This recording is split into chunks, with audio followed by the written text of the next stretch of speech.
Why was she even there? That was the first thought running through the minds of the Navy SEALs on the range that bright California afternoon. Civilian clothes, plain windbreaker, hair pulled back with nothing more than a tie. She looked like someone who had wandered onto restricted ground by mistake. And yet, her eyes, gray-blue, calm, steady, they belonged to someone who knew exactly where she stood. The old man had been talking, of course. Chief James Granite. Wilson never missed a chance to remind younger operators how his name still stood carved in the record books. 20 years since that perfect 1,200-meter shot. 20 years since his bullet had kissed steel dead center on the far ridge at. That record was part of his skin now, as much as the wrinkles carved deep by desert winds. He had been reliving it, lecturing about barometric pressure, wind vectors, and the effect. The men respected him, even when they grinned at the familiar sermon. Wilson was the legend they were measured against. Then she appeared. "Are you lost, ma'am? This area is restricted to qualified personnel." Wilson's tone wasn't unkind, but there was steel in it. He had seen her before, though he couldn't place where. And when she answered, his world shifted a fraction off its axis. "No, Master Sergeant, I'm not lost. I'm here to break your record." The laughter from the SEALs was immediate, uncontained. A joke. A civilian talking about shattering the crown jewel of sniper training. But Wilson didn't laugh. That one word, Master Sergeant. No one had called him that rank in decades, and only someone who knew him intimately, who knew his past, would dare. Her name was Alexis Morgan, and when she spoke it aloud, silence fell heavier than any reprimand. Because Morgan was not just a name, it was a story. Wilson felt it crash over him, that face in Somalia 30 years ago. A younger man's partner, Mark "Phantom" Morgan, a sniper who had given his life covering their desperate escape when the city swarmed with fire and death. Wilson had never forgotten those eyes, gray-blue, cold and steady, even when everything collapsed around them. Any relation to Mark Morgan? Wilson's voice was quieter now. Alexis didn't flinch. "My father." There it was, the ghost pulled from memory into daylight. The laughter died instantly. Even the cocky, with his easy grin, lowered his eyes. Everyone knew the story of Mark Morgan. His death had been written into the unwritten code of brotherhood, a man who had sacrificed himself to save the rest. Wilson studied her face. She had his eyes, yes, but there was something else, something harder. A scar near her hairline, the kind that whispered of bullets too close to survive. This was no tourist. And then, with practiced hands, she picked up the that sat on the table like an altar. She touched it with reverence, but also with knowledge. She called out its custom modifications with a calm certainty that silenced every trace of doubt in the operators around her. When she was finished, even Wilson couldn't help but say it. "Mark would be proud. He always said you had his eyes." But it wasn't pride that had brought her. It was something else, something darker. And though she hadn't spoken it yet, Wilson could feel it pressing in from the edges of her silence. They walked the range together, instructor and intruder, mentor and challenger, and the story began to unspool between them. Somalia, 1993. Operation Gothic Serpent. Wilson's memory still burned with the heat of the city, the endless gunfire, the hopeless radio calls. And Morgan, Phantom Morgan, holding them alive with every impossible shot until he was overrun. His last transmission was just static, Wilson said. His voice cracked for the first time in years. Alexis didn't blink. He kept journals, I have them. He left everything behind when he died, ballistic notes, calculations, stories. She met Wilson's eyes then, hard and unwavering. "And I believe he died betrayed by someone inside your intelligence channels." The words landed like shrapnel. Wilson had suspected it too, but suspicion was a wound a soldier learns to bury.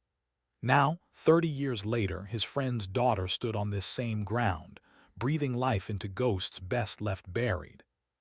And she wasn't finished. She spoke of a man known only by his call sign, the surgeon, A contractor, a killer, maybe once CIA, a ghost in the wind, blamed for the quiet deaths of American operators across 3 wars. She believed he had been there in Mogadishu the night her father died. She believed he had orchestrated it. And 3 years ago, he had killed her mother too. That was the truth she carried silently into, hidden beneath her calm voice and careful precision. She wasn't here to break a record for glory. She was here to prove, to herself, to her father's memory, that she could face what was coming, because the surgeon was still alive, and Alexis Morgan was hunting him. The sun fell lower as the range grew quiet, and Brooks had each failed to topple Wilson's record, their shots kissing steel but never finding its heart. Wilson had smiled, as he always did, confident his place would remain untouched another year. Then Alexis stepped forward. She laid her father's journal beside the worn leather, pages yellowed, filled with numbers and diagrams. The crowd leaned in, curiosity rising. She flipped to a page, adjusted her scope, checked the weather meter. Her methods were different, so precise they felt almost alien. Calculations no one else had ever seen. "What's she doing?" Hayes whispered. "Harmonic balancing," Wilson murmured almost to himself. "Something the Soviets toyed with. Mark mentioned it once." And then it happened. The thundered, the round screamed across the valley, and the target 1200 meters away shattered in a spray of dust. Dead center. The range officer's voice cracked with disbelief. Hit, dead center. But Alexis wasn't done. Her hands moved again, smooth and certain. A second shot roared. Less than 2 seconds later, the same steel plate exploded again in the exact same place. A double tap, at 1,200 meters. Impossible, but it was there in front of their eyes. The range fell silent. Brooks' arms dropped limp. Mouth hung open. Hayes exhaled like he had been holding his breath for a year. Wilson's throat worked, his face torn between pride, disbelief, and something deeper, fear. Because Mark Morgan had once told him about this. A technique unfinished, abandoned in blood and smoke. Ghost trailing, he had called it. Letting one bullet ride the disturbance left by another. It had never been perfected, until now. "Mark never taught me that," Wilson whispered. "No," Alexis replied softly. "He never had the chance." Before Wilson could answer, before the men could even process what they had seen, alarms wailed across the base. Red lights flared, sirens cut the silence. An officer burst into the range, her face pale and hard. Commander Sarah Richards, Senior SEAL Operations Officer. "Wilson, Hayes, all teams gear up now. Hostage situation, Afghanistan-Pakistan border. 12 Americans in play, including a nuclear physicist. Wheels up in 30 minutes." The range dissolved into chaos. Men moved at full sprint. Rifles, radios, packs slung onto shoulders in seconds. And in that swirl of urgency, Richards turned to Alexis. Her words were low, sharp, meant for her alone. "Lieutenant Morgan, your counter-sniper skills are now mission critical. Intelligence confirms 8 Overwatch shooters around the compound. 8 highly trained marksmen, and one name whispered like a curse, the surgeon." Wilson's gut twisted. This wasn't coincidence, not a chance. This had been engineered, a trap. And as Alexis adjusted her gear, eyes like frozen fire, she confirmed it with a single whisper. "Not a trap for me, for him." What kind of man builds a trap that takes 30 years to spring? That was the question echoing in Chief Wilson's mind, as the briefing room filled with hurried voices and the glow of satellite imagery. Maps spread across the walls, thermal scans flickered on screens, and in the center of it all a grainy image of the man Alexis had named, the surgeon. Tall, masked, posture too calm for the chaos around him, he directed movements like a conductor. The men under his command weren't amateurs, former military. The way they covered sectors, the way they flowed around each other, it was professional, lethal. Commander Richards' voice was sharp as she laid out the situation. 12 hostages, 3 diplomats, a physicist with Q-level clearance, multiple enemy combatants, and we have intelligence confirming, she gestured to the screens, at least 8 trained snipers placed on elevated, overwatch positions with interlocking fields of fire. Hayes muttered what everyone was thinking. That's a killing zone. Richards didn't soften the truth. A direct assault will fail, which is why Lieutenant Morgan is here. All eyes shifted toward Alexis. She hadn't said a word since the alarms. She stood at the table, gray-blue eyes fixed on the satellite feed of the compound. Calm, detached, a hunter watching a trap snap closed. Finally she spoke, their bait. The room stilled. The hostages, she clarified. They're not the objective, they're the lure. This entire compound is a stage. She lifted her chin toward the image of the masked figure. And he's the one pulling strings. Skepticism surfaced immediately.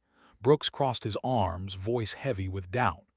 You're saying 30 armed men, a nuclear physicist, 3 diplomats, none of that matters. This is about you. Yes, Alexis said simply. Wilson's chest tightened at the certainty in her tone. It wasn't arrogance. It was recognition. She knew the surgeon better than anyone alive. He doesn't just kill, she continued, her voice steady, clinical. He designs executions like puzzles. He wants superiority proven step by step. He trained me for this exact moment. He's not after the physicist. He's after me. Shifted uneasily. Then why drag us into it? Why not just take you out alone? Because victory matters more than the kill, Alexis answered. He wants to beat me on terrain he's chosen, under rules he's set. He wants me to know he's better. That's how he wins. Wilson leaned forward, studying her carefully. He saw Mark in her then, the same ruthless clarity. But there was something more, an edge her father never had. A coldness honed by grief, sharpened by years of solitary hunting. Richards broke the silence. We neutralize those snipers, we get a corridor to the hostages. Morgan, what's your plan? Alexis pulled a notebook from her vest, her father's. She laid it open across the table. Handwritten numbers, charts, sketches of wind patterns and ballistic arcs filled its pages. Sequential elimination, she said. Not simultaneous. Each shot in an order that collapses their defensive coverage. A shadow corridor for your assault team to move through. It will give you maybe 2 minutes before they adapt. Brooks frowned. 8 targets in under 2 minutes. Moving between positions, that's impossible, finished. No, Alexis corrected softly. Just unlikely. For a moment no one spoke. Then Hayes leaned forward, eyes narrowing with thought. How narrow is that corridor? Alexis met his gaze. 300 meters of open ground. If you move fast, it's enough. Wilson let out a slow breath. He had seen bold plans before, but this wasn't just bold. This was surgical, ruthless. The kind of plan only someone who had lived under impossible odds would even imagine. But then Richards delivered the blow. New intel had come in, a 9th position. The room chilled. Thermal imagery flickered on the screens, an isolated heat signature high on the eastern ridge, perfect line of sight, the kind of place only a master would choose. That's him, Alexis said, her voice flat, the surgeon. Range, Wilson asked. 2,200 meters from the nearest firing solution, Richards replied. Beyond the capability of standard systems. The silence stretched. Too far, too precise, it couldn't be done. Then Alexis unrolled a hard case. Inside, the intervention, matte black, custom, every piece of it modified. She slid the rifle onto the table like a revelation. This can do it, she said. Wilson leaned in, recognizing it instantly. The intervention was the stuff of whispers. A sniper's sniper rifle, its reputation measured in near-mythical distances. But even it had limits. That's still a shot maybe 10 people on Earth could make, he warned. Alexis' eyes hardened. 9, she said, and one of them trained me. The words landed with weight. Wilson's throat tightened. She nodded once. Victor, the man you know as the surgeon. A ripple of disbelief moved through the team. You're telling me the bastard holding those hostages is the same man who trained you? Asked. Yes, Alexis replied calmly. He trained my father, then he trained me, and now he wants to prove himself by ending both legacies in one stroke. Brooks swore under his breath. Hayes rubbed his face, disbelief etched into every line. But Wilson didn't doubt. The puzzle pieces slid into place with cruel clarity, had always been brilliant, unstable, dangerous. Mark had said it back in Germany before Mogadishu, and now, 30 years later, the reckoning had arrived. Richard's voice was firm. We deploy in 20 minutes.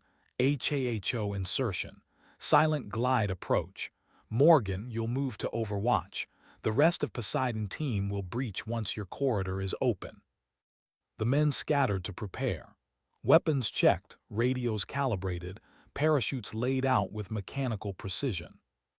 Wilson found Alexis alone in a corner, assembling her weapon. She handled each piece with reverence as though touching fragments of destiny. He stood beside her quietly, watching the meticulous care. Finally he spoke, "You're not telling us everything." Alexis slid around into the magazine, her hands steady. The night before Mogadishu, my father sent my mother a coded message. It named a traitor inside CIA operations, a man who compromised their mission. That code name was Surgeon. Wilson felt his heart squeeze. And you're certain it was? I don't just believe it, Alexis said, her voice low and cold. I know it. 5 years ago he killed my mother with a single shot, 800 meters, his signature. This isn't just a mission for me, Chief. This is the end of a 30-year hunt. Her words burned with finality. Wilson felt the weight of them. The promise he had made to Mark in the dust of Mogadishu, take care of my family if I don't make it back. And here she was, carrying her father's rifle, his journals, his ghosts. He wanted to tell her not to do it, that revenge was poison, that it would consume her. But he saw her eyes, saw the cold certainty there. This wasn't vengeance, it was purpose. You're better than he is, Wilson said softly. She gave a faint, ghostly smile. I have to be. Moments later, they were aboard the C-17, engines howling as it clawed into the night sky. Inside, the team reviewed their plan in hushed voices. Tactical displays glowed faint green, casting shadows across hardened faces. Hayes checked his oxygen rig, muttered under his breath, running mental drills. Brooks flexed his hands, restless, and Alexis sat still, her rifle across her knees, eyes closed, breathing steady. Wilson watched her from across the cabin. For the first time since Somalia, he felt it, the presence of a Morgan preparing to step into the fire. The intercom crackled. Drop in 20 minutes, prepare for HAHO insertion. Masks pulled on, goggles adjusted, gear checked. The ritual was precise, practiced. At the rear, the ramp lowered. A roar of cold night air rushed in, stars spilling across the sky like shards of glass. The Afghan mountains stretched far below, shadows painted in moonlight. Hayes led the team to the edge. One by one, parachutes strapped tight, weapons secured. And then, at the last moment, Alexis stepped forward, the slung across her back. She turned to Wilson. Her voice was calm. See you on the ground, Chief. And then she was gone, vanishing into the black, falling into the trap 30 years in the making. How quiet could death be? That was the thought as Alexis drifted through the night sky, thousands of feet above the jagged Afghan. The wind pressed against her faceplate, cold and biting, but her descent was silent. Only the whisper of air sliding through the canopy betrayed her presence. She'd done hundreds of jumps before. None like this. None with the weight of her father's ghost strapped across her back in the form of the rifle. None with the certainty that the man waiting below knew every trick she'd been taught, because he was the one who had taught them. Poseidon's status, Hayes' voice cracked through comms, steady, clipped. Ghost Hunter copy, Alexis whispered, her call sign, the one she had carried through years of shadowed hunts across mountains and deserts. Tonight it felt heavier. Wind steady northwest, 25 knots. Wilson's voice came from the command aircraft circling far above. He sounded calm, but Alexis knew him well enough now to hear the tension under the surface. Expect turbulence near valley floor. Watch the inversion layer. It's unstable. Alexis adjusted her glide, angling away from the main group. The plan was set. The SEAL team would land near the secondary ridge, staging for their assault. She would break left, alone, threading her way to an overwatch perch that offered command of the sniper nests. Isolated, exposed, exactly as the surgeon wanted. Her boots hit stone with precision, knees bending, canopy collapsing into practiced folds. She moved fast, stashing chute, pulling her pack close. The night pressed in heavy around her, a sky full of stars above, a valley full of death below. Then static. And a voice. "Welcome to my mountains, little ghost." It was smooth, faintly accented, Russian softened by decades of American cadence, but unmistakable, the surgeon. Alexis froze, eyes scanning the ridges. No movement, no heat bloom, just shadows and stone. "You glide beautifully, better than your father did, but he was reckless. Do you remember how he died?" Her jaw clenched, she refused to respond. Psychological warfare was his specialty, probing, testing, finding weaknesses in silence. Instead, she unpacked her weather meter, her laser rangefinder, her notebook. Her ritual, data first, always data. "I was there, you know," the voice continued. "Mogadishu, he thought he was clever, he thought he could outweight me. He didn't understand patience." Her hands moved faster, punching numbers into her ballistic calculator, mapping the valley's shifting wind currents. "Ignore him. Stay with the numbers." Wilson's voice cut in on a private channel. "Ghost Hunter, do not engage. He's fishing. Cut him out." But Alexis shook her head, speaking quietly into the mic. "Negative. Let him talk. Every word is a tell." And it was. His cadence, the pauses, even the way he framed her father's death, it revealed confidence but also obsession. He wanted her listening. He wanted her haunted. "I'll give you a choice soon," the surgeon's voice whispered like smoke. "The same choice your father faced, who lives, who dies. Do you think you'll choose better?" She finished her calculations. She would not play his game, not yet. Hours passed in the crawl of night. The valley breathed in patterns she knew well, wind curling like rivers through stone, thermals rising with the sun's first touch. She mapped it all, line by line, like a composer writing a score only she could hear. At dawn she saw them. 8 sniper positions, carefully camouflaged, invisible to the untrained eye, but not to her. A shadow that lingered too long, a glint caught just once, a slight shift of weight on rock. She marked them all. And then the 9th. A faint heat bloom inside a cave high on the eastern ridge, perfectly placed, watching everything. She whispered into comms, "9th confirmed, he's here." The team stirred 3 kilometers west, huddled against rocks, waiting. Through encrypted channels, Hayes' voice carried calm urgency. "Poseidon in position, tides favorable." Alexis exhaled slowly, eyes locked on the distant cave. "Beginning calculations for eliminations. Minimum 3 hours until conditions stabilize." Wilson backed her immediately. "She's right. Morning thermals are chaos. Push her and she misses, we lose everything." But the surgeon didn't wait for conditions. Movement at the compound gates. 3 guards dragging a hostage into the courtyard. A man bloodied, bound, stumbling. Alexis, scope found his face, Dr. Robert, Department of Energy. One guard raised a satellite phone. The message was clear. Executions would begin. Command confirmed within minutes. The captors demanded release of prisoners from within 6 hours. If not, hostages would die one by one. "They're forcing our hand," Hayes muttered. Alexis knew it too. The surgeon was compressing their timeline, forcing her to act before conditions were ideal, forcing her to gamble. She studied the valley through her scope, watching the shimmer of unstable air, the swirling dance of rising heat. Then she remembered her father's journals, a story she had read 100 times. She whispered into the mic. Wilson's breath caught. How do you know about? Dust Storm 1991. Republican Guard officer with a radio. You had seconds before he called an artillery strike. My father wrote about it. He said you found a pattern in the chaos. Wilson closed his eyes, the memory sharp even after decades. The dust moving in cycles, brief windows of clarity. The impossible shot that had saved civilians.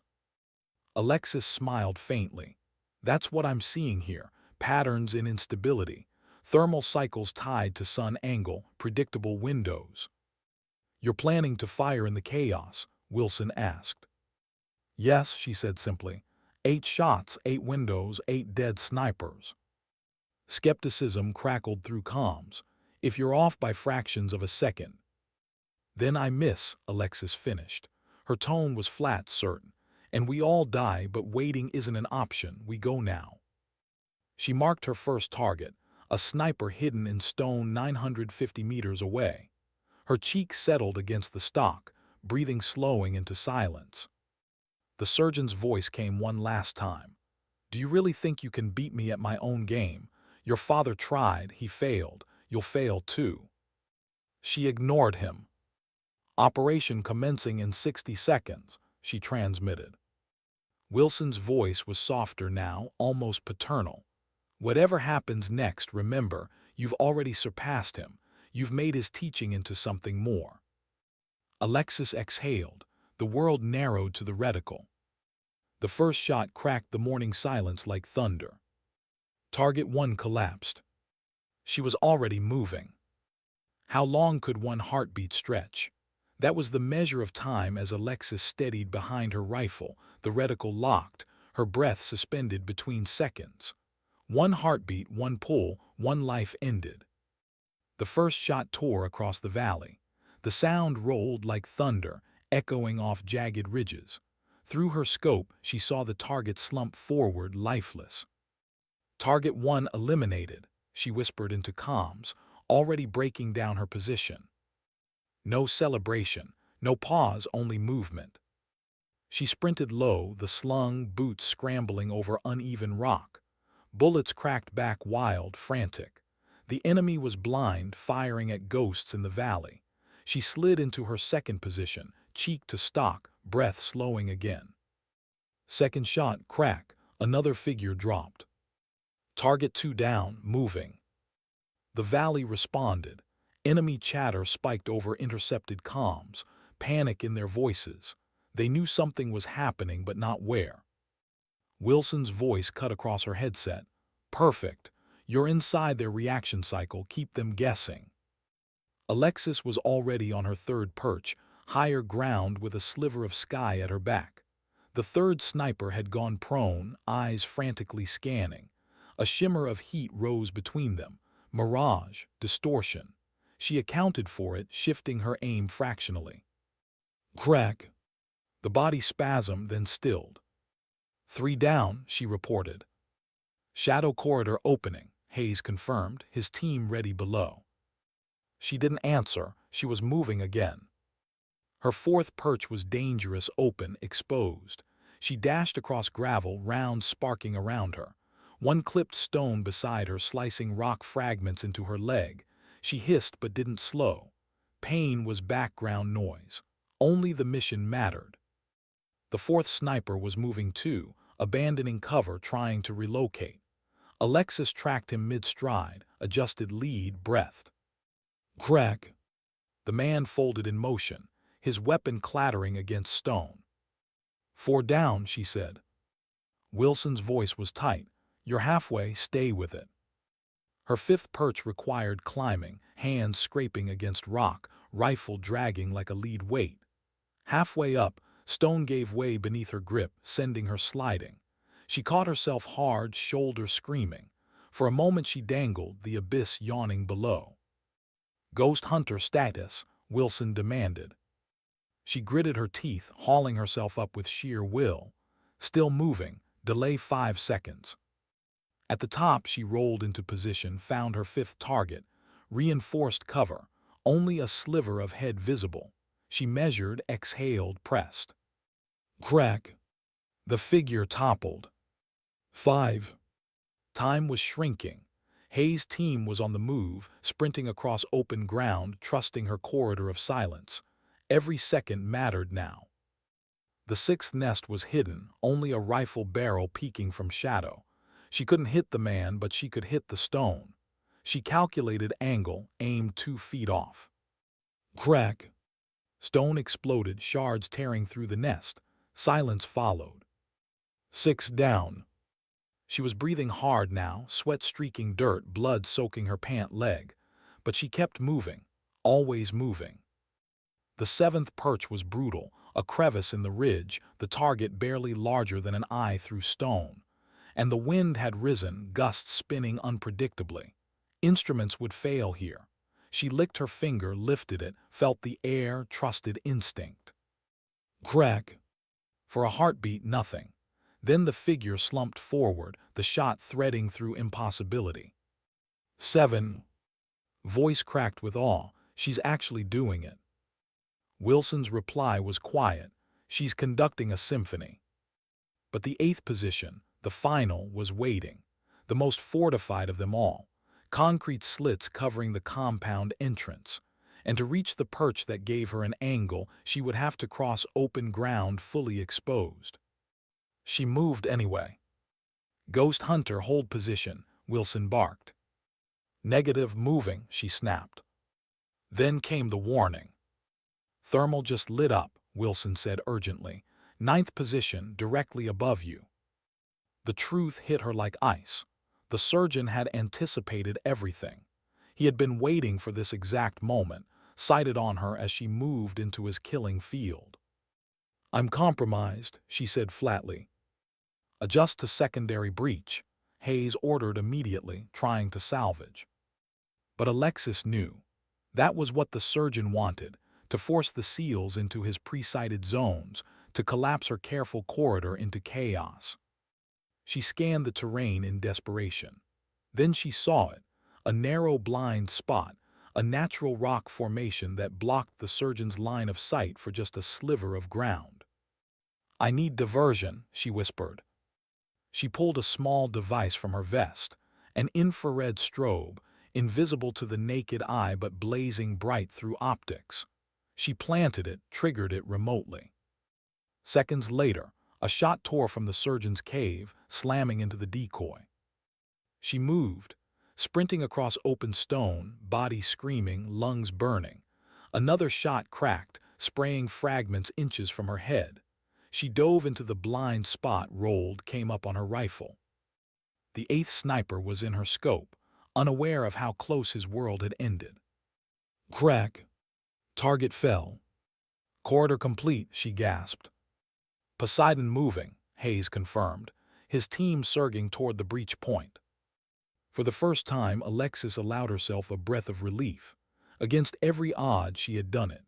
8 impossible shots, a path carved through death itself. But then applause, slow, mocking. The surgeon's voice filled her headset. "Impressive, little ghost. Your father would be proud, but you've forgotten the most important lesson." She froze. "Always save 1 bullet for yourself." The shot came an instant later. Impact like fire, tearing through her left shoulder. She spun, slammed against stone, rifle clattering away. Pain exploded, hot and overwhelming. "Ghost hunter hit," she gasped, voice ragged. "I am combat ineffective." The world blurred, blood poured. And through it his voice, calm and triumphant. "Like father, like daughter, history repeats." The valley erupted below, seals breaching, gunfire rolling. But Alexis, world narrowed to red haze and the sound of her own ragged breath. Wilson's voice screamed across comms, desperate. "Stay with us, ghost hunter, stay with us." Her hand fumbled, reaching, searching for the rifle, but darkness pressed close, her strength draining. And in her last fading clarity, she understood. The surgeon hadn't come just to outshoot her. He had come to break her, to prove that no Morgan could survive his game. But even as consciousness slipped, she whispered into the void, "Not over yet." How much blood could a body lose before the mind surrendered? That was the riddle clawing through Alexis' skull as she pressed trembling fingers against her shoulder wound. Hot, sticky, pouring too fast. The kind of wound that ended shooters before the fight even began. Her vision blurred, black crept in at the edges. She forced air into her lungs in shallow, jagged pulls, one breath at a time, one heartbeat, one thought, not here, not now. Wilson's voice tore through her headset, raw with urgency. "Alexis, talk to me. Stay with me." She swallowed copper. Her voice was barely a rasp. "Still alive, not done yet." "Poseidon is breaching now," Hayes cut in, calm but clipped. Gunfire rattled in the background, a chaotic percussion of controlled violence. "Hold position. We'll extract you on." But Alexis knew what they didn't. The surgeon wasn't retreating. Not yet. He wanted her conscious, wanted her to bleed, to watch. Her hand groped across the stone, searching until it found the cold steel of her lifeline. She dragged it close, ignoring the pain screaming through her arm. With her good hand, she steadied the rifle against rock. Her scope blurred. She blinked again, forcing clarity.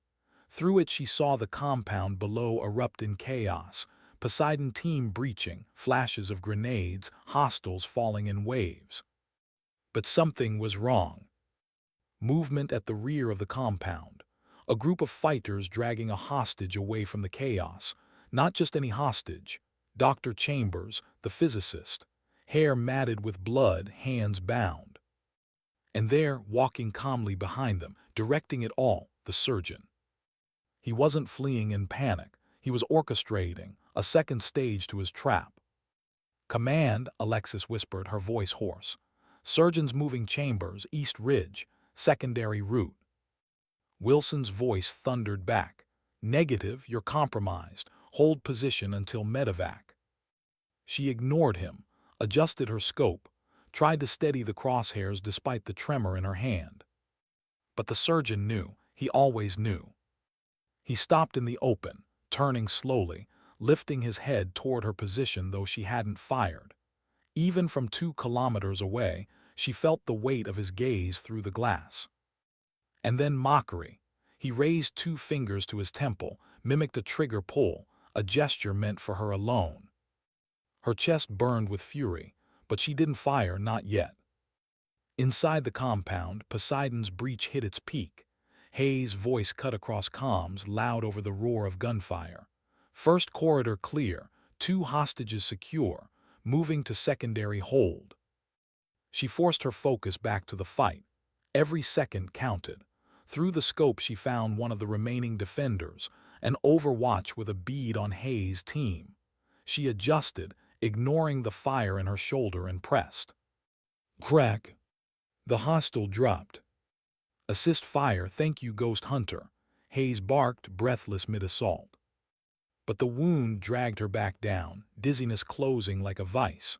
Her cheek slipped from the stock. Blood dripped onto the rifle.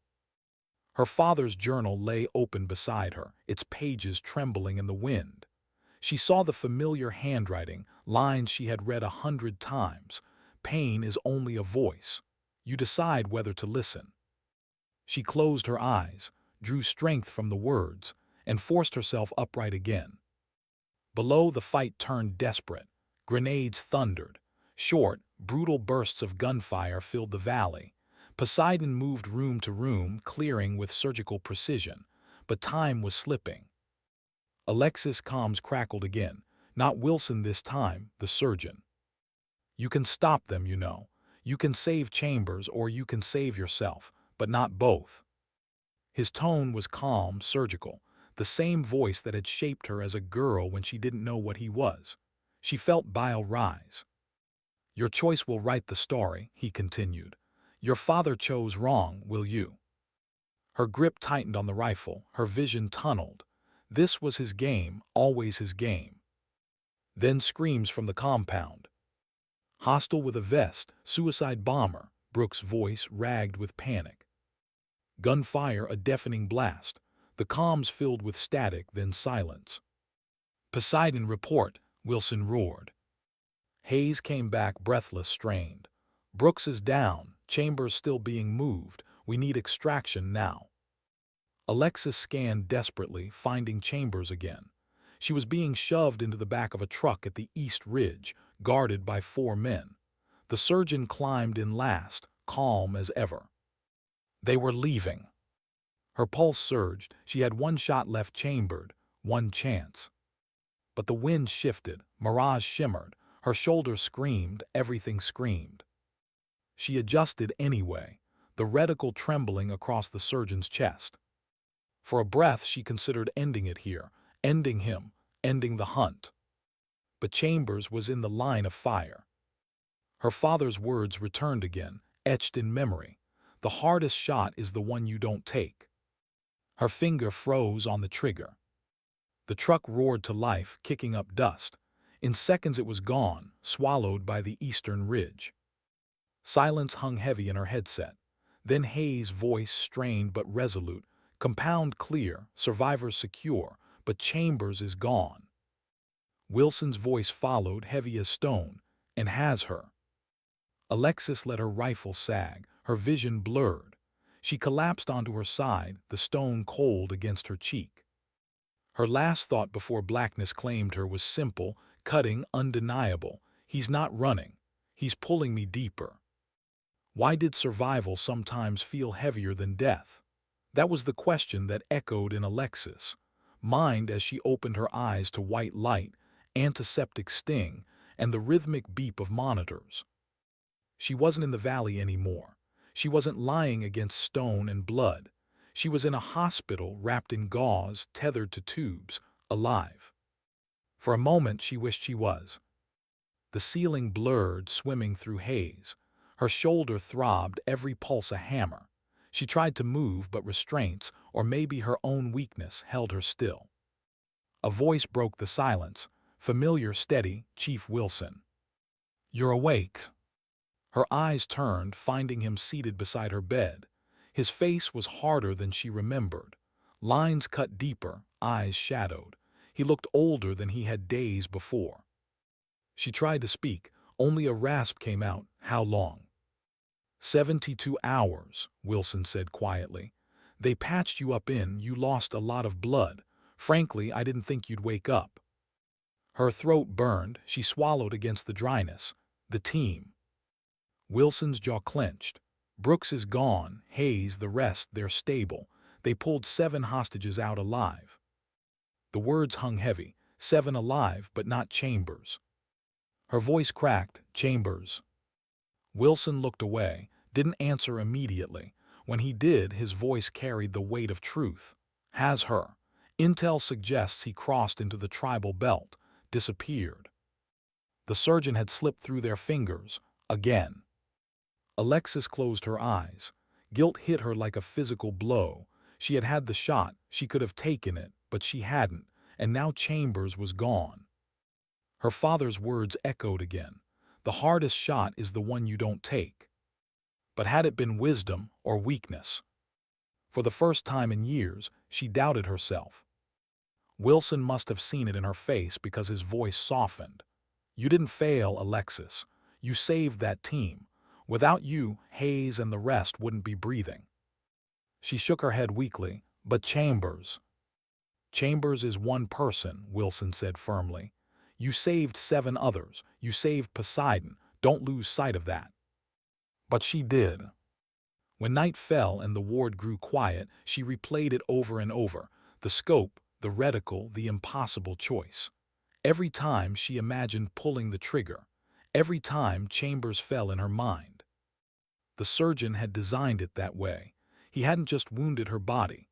He had carved a scar into her soul.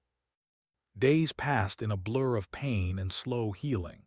Physical therapy sessions left her drenched in sweat, shoulder screaming as she forced her arm to obey again. Nights left her haunted, her father's journal on the table beside her bed, pages marked by tears she didn't acknowledge. The others came. Hayes, stiff and formal, offering thanks she didn't feel she deserved. Awkward in his attempt at humor, trying to break the weight pressing down. Richards, her commanding officer, professional and cold, reminding her the surgeon wasn't finished. But Wilson came every day. He didn't talk much, just sat beside her, sometimes silent, sometimes telling fragments of stories about Mark, her father. He knew it was what she needed, even when she didn't say it. One night, when the ward was empty, Alexis finally asked the question that had been festering. "Do you think my father would pull the trigger?" Wilson didn't hesitate. "No." She blinked, surprised. "Why not?" "Because Mark knew what was," Wilson said softly, "a manipulator. He knew wanted him to choose between lives, and Mark refused to let the surgeon dictate his morality.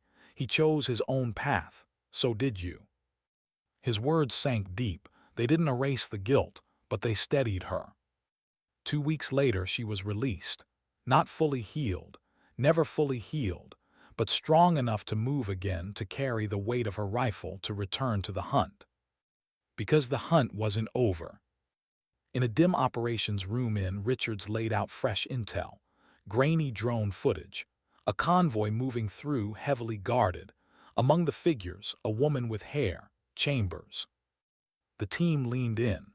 Hayes swore under his breath, muttered something about ghosts refusing to stay buried. And Alexis, standing at the back, her arm still strapped in a sling, felt her blood run cold. Because among the guards she saw something else, something worse. Children. Boys no older than 12, armed with rifles, surrounding the convoy. His tactic was clear: human shields, innocents turned into armor. The room filled with curses, arguments, tactical debates. Richards tried to bring order. "We can't engage directly, not with child soldiers in play. Rules of engagement prohibit it." Hayes slammed his fist against the table. "So what, we just let him walk?" Alexis didn't speak. Not yet. She just stared at the image, at the children, at Chambers' bowed head in the dust. Finally she said, "No, we don't let him walk. We find another way." Her voice was cold, steady. Wilson studied her across the table. He saw it in her eyes, the same fire Mark had carried, but sharpened into something harder, something that might save her or destroy her. Later that night, alone with her journal, Alexis traced her father's handwriting with her fingers. She found a line she had skipped before. "Sometimes the clean shot is not the right one. Sometimes restraint is the weapon." She closed the book. Her decision was made. The surgeon wanted her to break, wanted her to take the easy path, to fall into the trap of vengeance and blood. But she would not play his game, not like that. She would fight him, but she would do it her way. Her shoulder ached as she strapped on her gear again. Her body was slower, weaker, but her will was iron. And as she loaded chambering a fresh round, her voice was barely a whisper but filled with steel. "Not over yet." How do you fight a man who hides behind children? That was the question cutting through every mind in the briefing tent. But for Alexis, it wasn't a question. It was a blade twisting deep, one the surgeon knew she couldn't ignore. The drone footage looped again on the screen.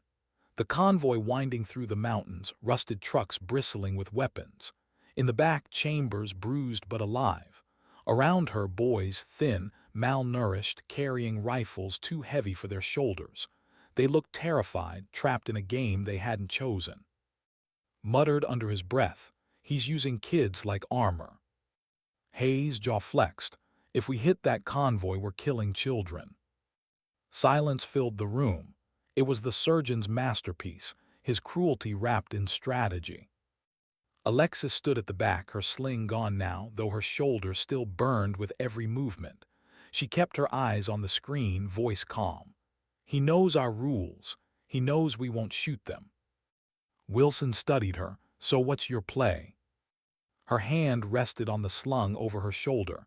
"You don't shoot children. You separate them. The room turned toward her. Richards frowned. And how do you propose doing that?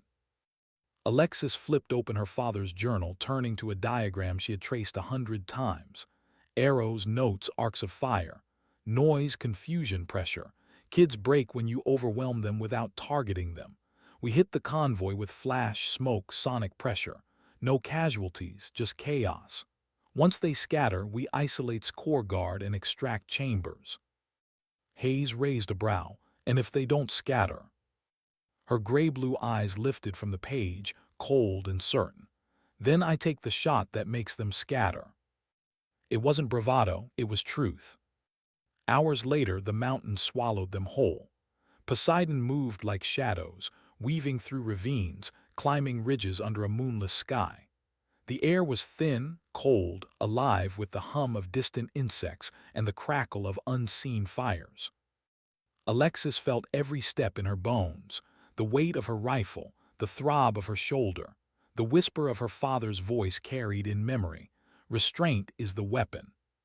From the high ground they watched the convoy halt at a small village, ramshackle huts, a dry well. The trucks formed a ring, headlights dimmed, shadows moving inside the circle. Through her scope, Alexis saw Chambers shoved to her knees, hands bound. Guards watched her with casual cruelty. Children sat nearby, clutching rifles, eyes wide with exhaustion. And then him. The surgeon stepped into the firelight, calm, precise.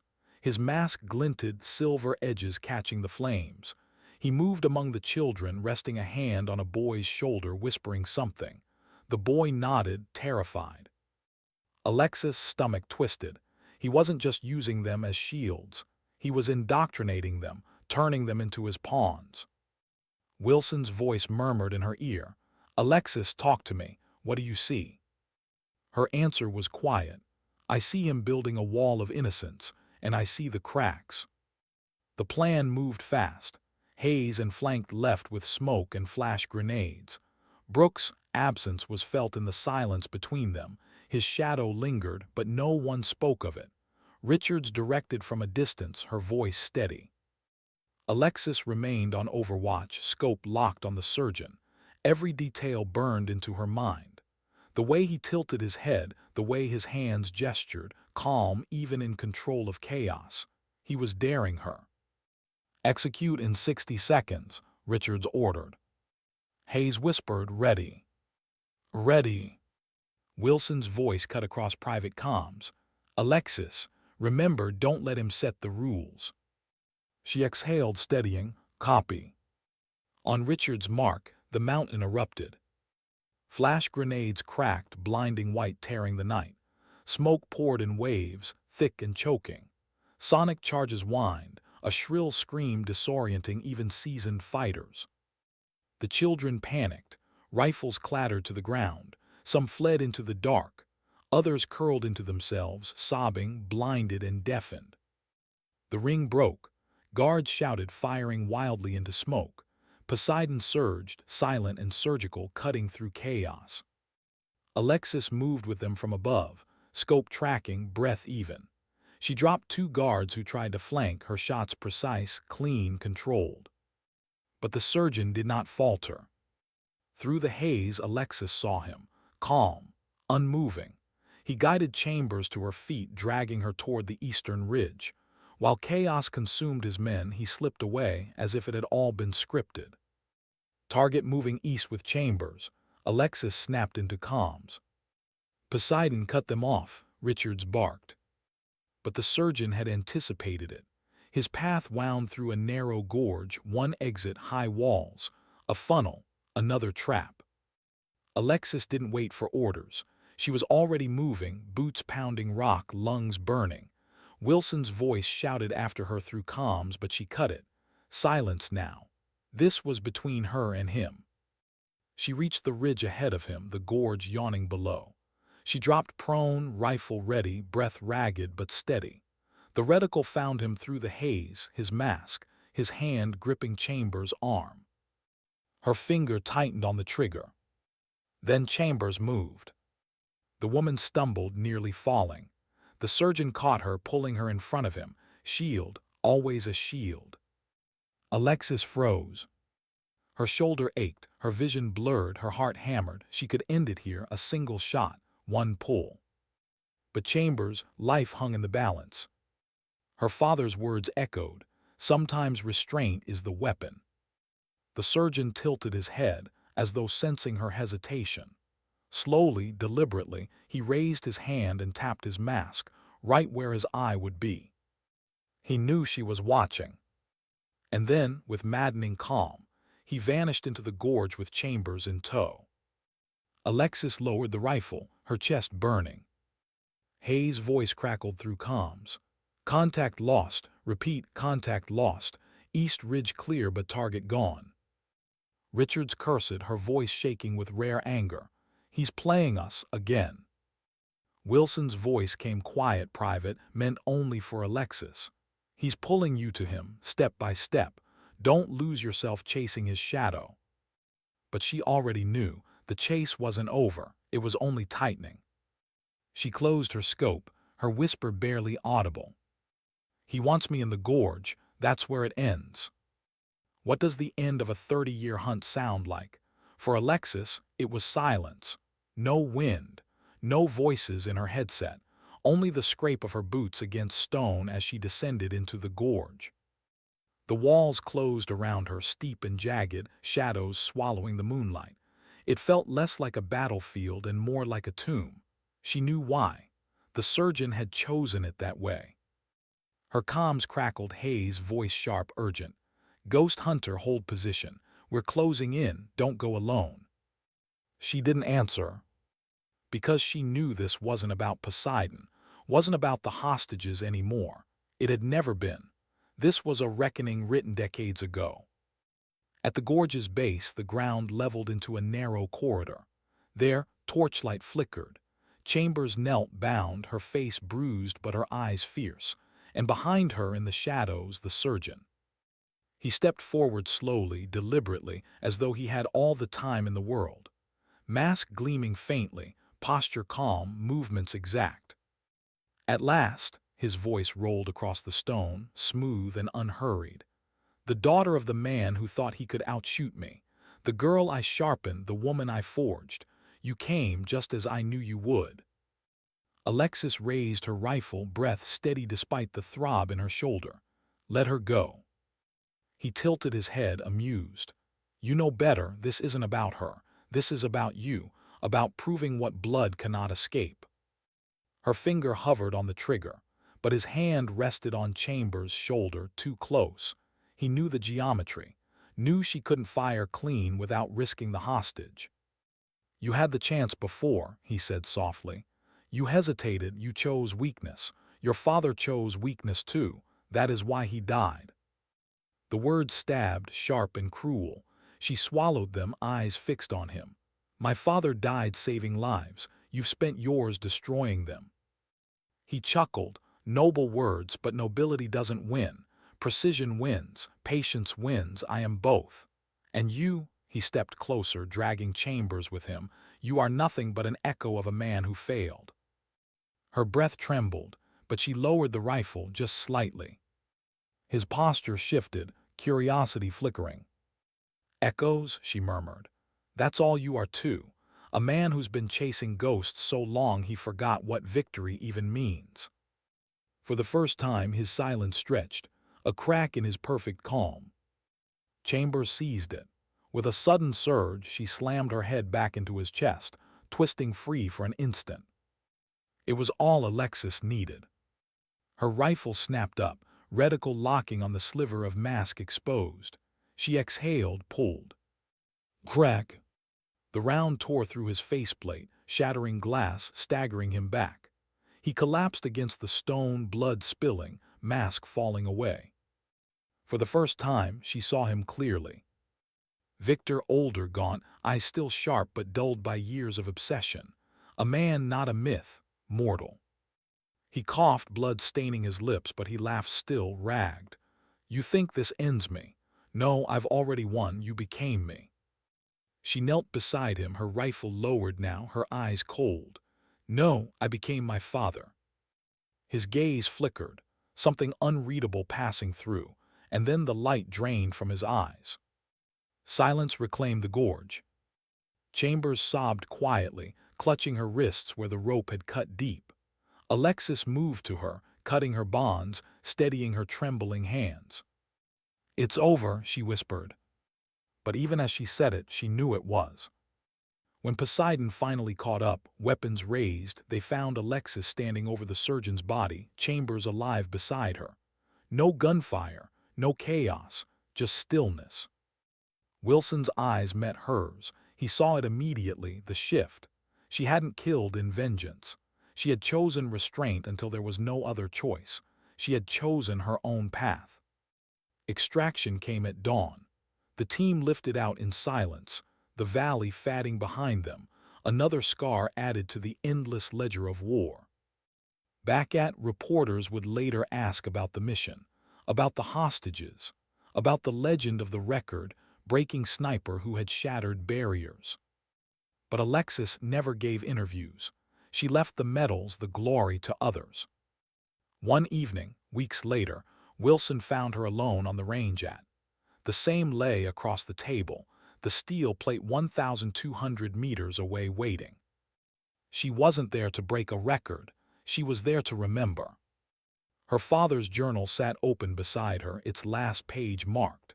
She ran her fingers across his words one final time. Dignity doesn't speak. It simply acts. She closed the book, lined her eye to the scope. And when the round cracked across the valley, striking true, she allowed herself the smallest of smiles.